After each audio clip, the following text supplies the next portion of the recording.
Hello, this is Module 4, Growing and Storing Forages, and in this lesson we're going to discuss maximizing forage intake and digestibility of organic forages. My name is Rick Kersbergen, and I work for the University of Maine Cooperative Extension. I'm an extension professor and work out of the Waldo County office. The goals for this module will be to gain an understanding of the importance of forage quality for maximizing intake and milk production for organic dairy cows.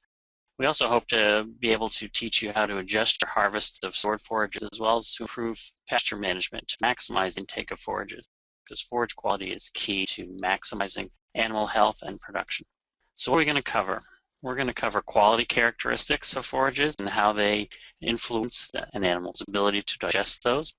We're going to talk about the importance of dry matter intake and how important it is to maximize that, especially of the forage. How quality impacts the rumen digestive system in terms of maintaining rumen health, and the impact of harvest management and grazing management on dry matter intake and animal performance. So what is forage quality? There's a lot of definitions out there, but the one I usually use is to say that it's the sum of the total plant constituents that influence an animal's use of feed. And we have to always focus on the fact that forages are the cheapest source of nutrients that we can provide to a dairy cow. And especially for organic farmers, it's critically important to maximize the amount of forage and forage utilization we can, because the cost of purchased concentrates is so high in the organic dairy system.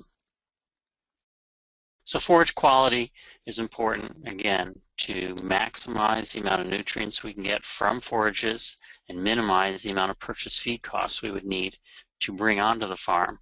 And that way we can improve profitability on the organic dairy system. Again, dairy cows are designed to consume forages, and so we use the statement that supplemental feeding will never substitute on an equal basis for quality forages. Grains and supplements that we can purchase in do improve animal performance, but we can enhance the whole system by feeding quality forages. Growing top quality forages and maximizing that utilization is key to any successful dairy operation, whether it's an organic dairy operation or a conventional farm.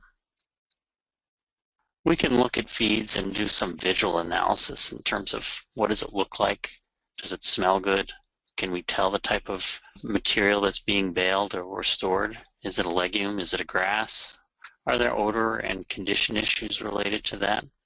But we really need to get down to the basics of what's in that feed and what's its nutritional quality. And to do that, you need to take samples, send that to an approved lab, get an analysis, and understand that analysis when you balance your rations.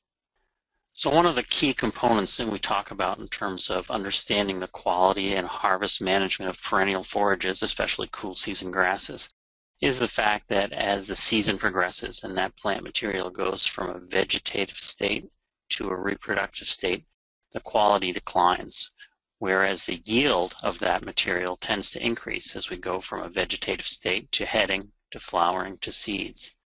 But what's really important to the animal is how digestible is that material.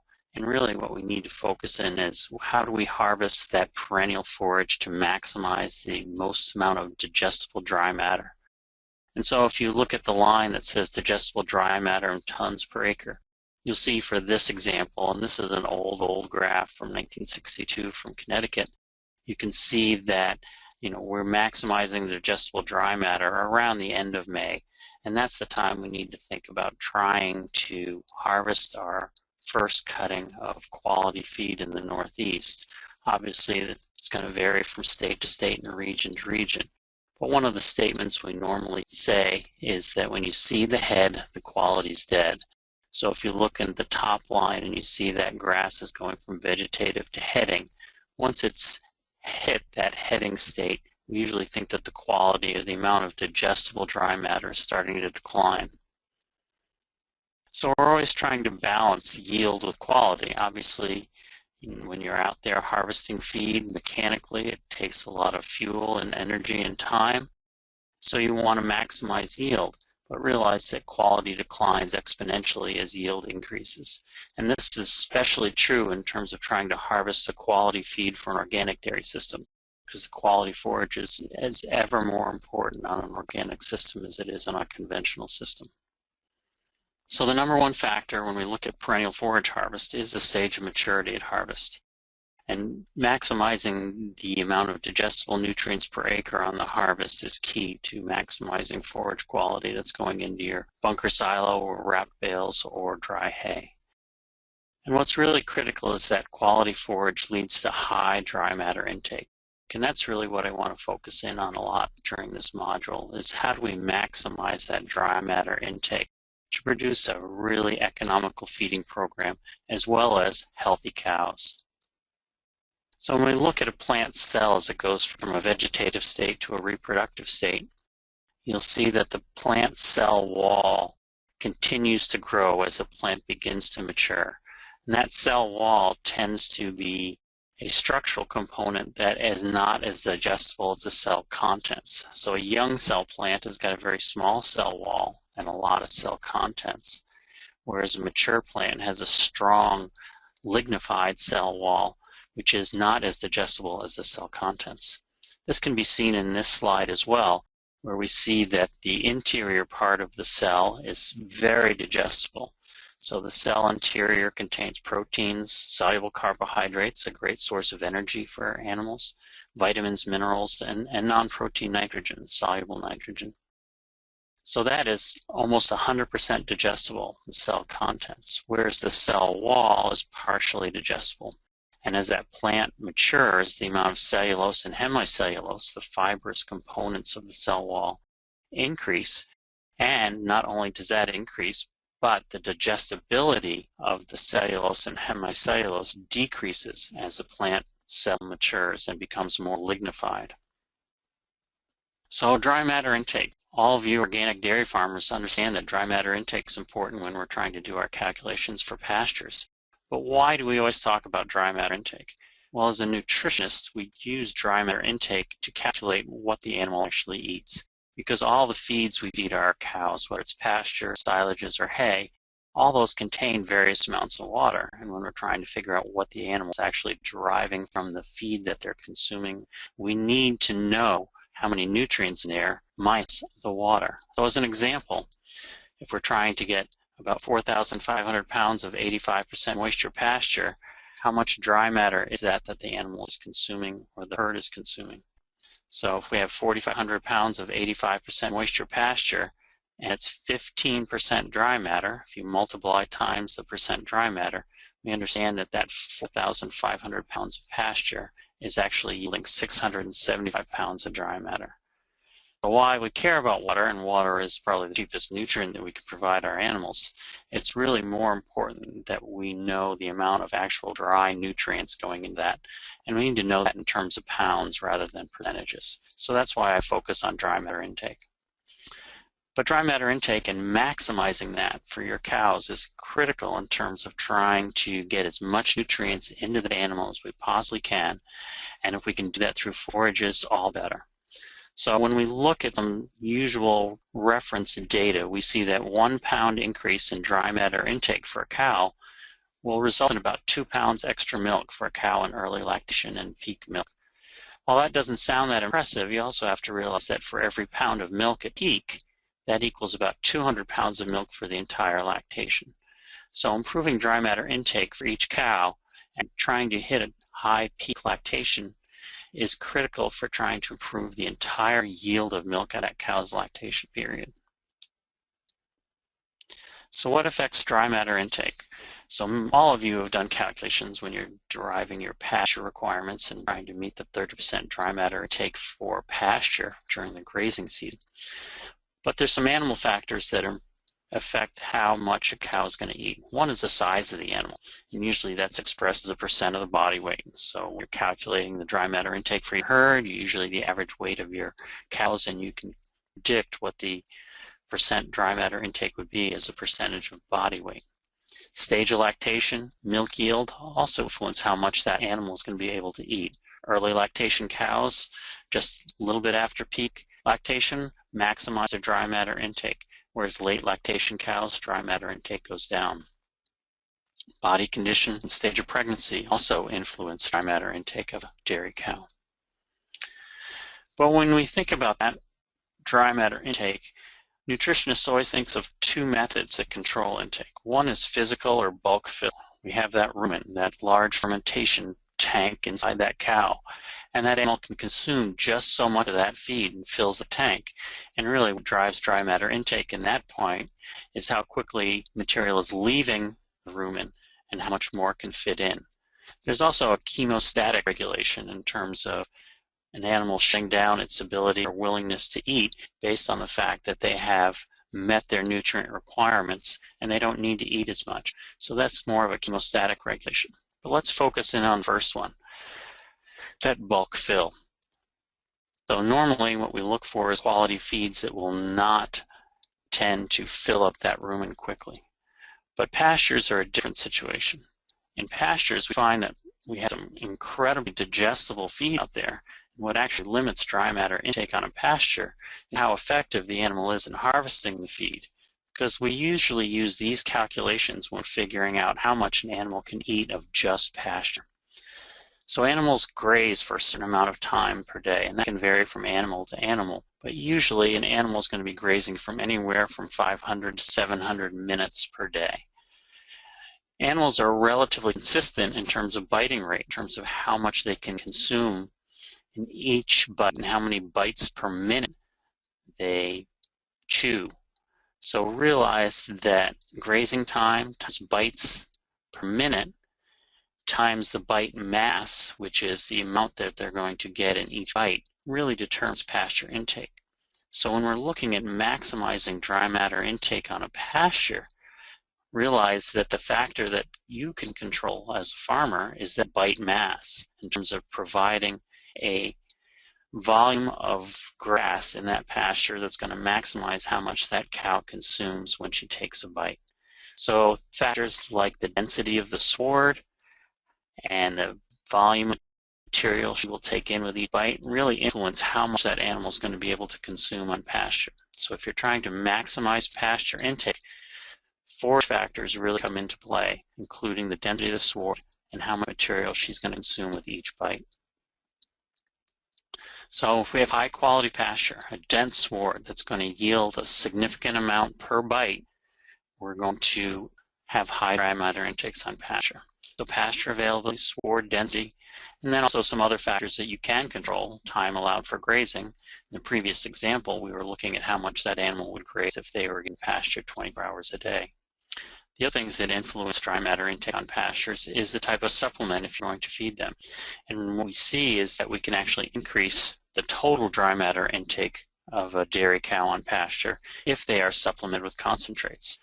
So normally we can think of a dairy cow consuming a certain amount of pasture, but if we add concentrate to that ration, her actual dry matter intake will go up as the total amount of material that she's going to consume during the day. What also is important is the fact that pasture needs to have highly digestible forages. And we usually look at this as the forage digestibility with a factor we call NDF digestibility. Now NDF is a neutral detergent fiber, and part of that cell wall constituents. And we can look at the digestibility of that fiber constituent and actually see how quickly it's going to go and be digested in the rumen and also potentially leave the rumen to make room for more feed to be consumed.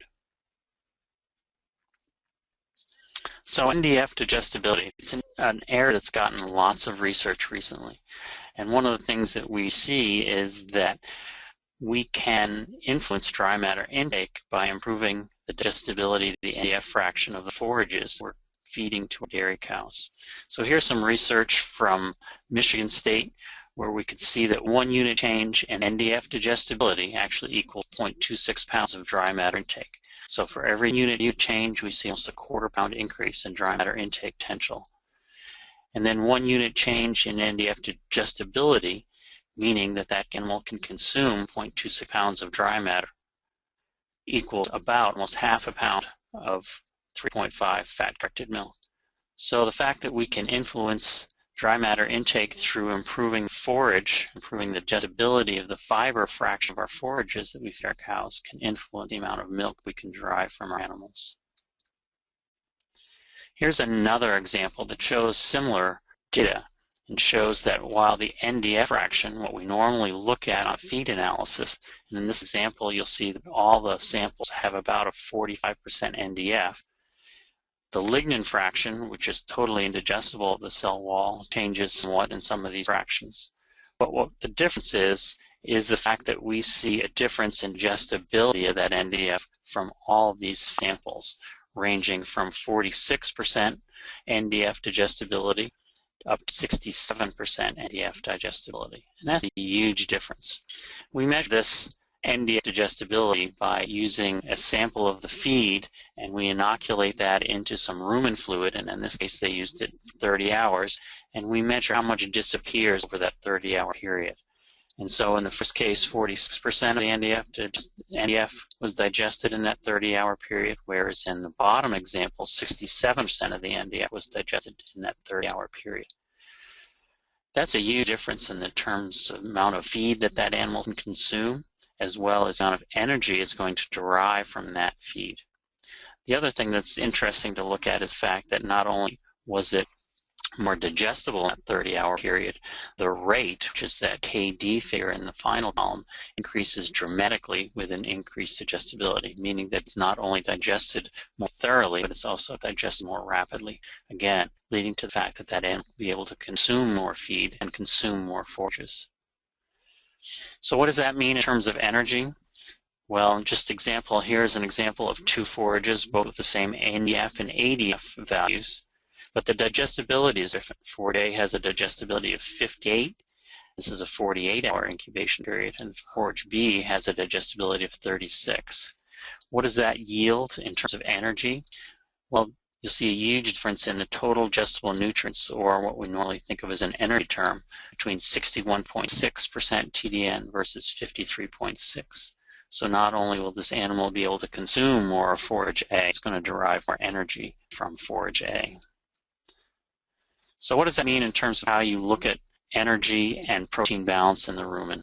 And this slide from Larry Satter looks at how protein goes through the rumen and how it's mixed with fermentable energy to produce bacterial protein that'll be absorbed in the latter part of the digestive system of the dairy cow and provide nutrients for milk production.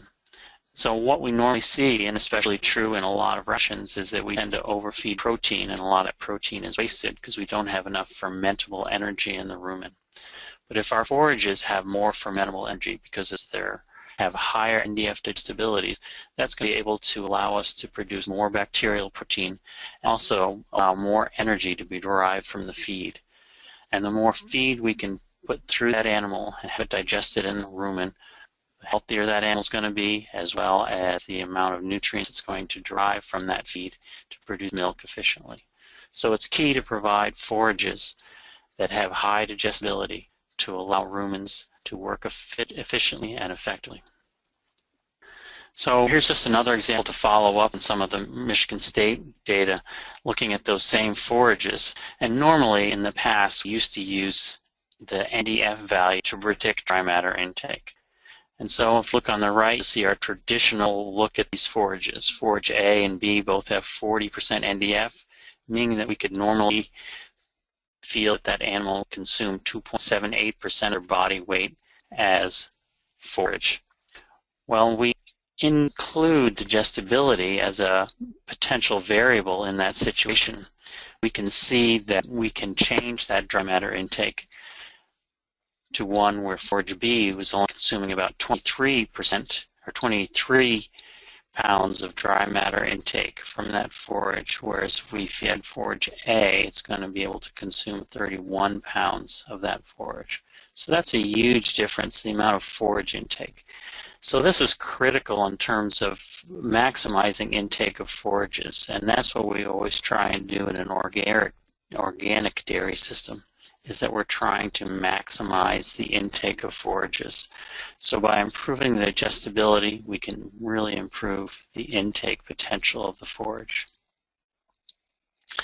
So how do we do that? And this is an example from the USDA Forage Lab in Wisconsin that looks at NDF digestibility, which are the green dots at the top. We look at neutral detergent fiber and then crude protein at the bottom, and we see they all follow similar curves in the sense that as we go from a vegetative state to a reproductive stage, so if we look from May to June, you'll see the crude protein declines and NDF digestibility declines, whereas the total amount of NDF, which is the red dots, increases. So we're always, again, trying to maximize that forage harvest when the forage is immature. And that way we're going to maximize that neutral detergent fiber digestibility.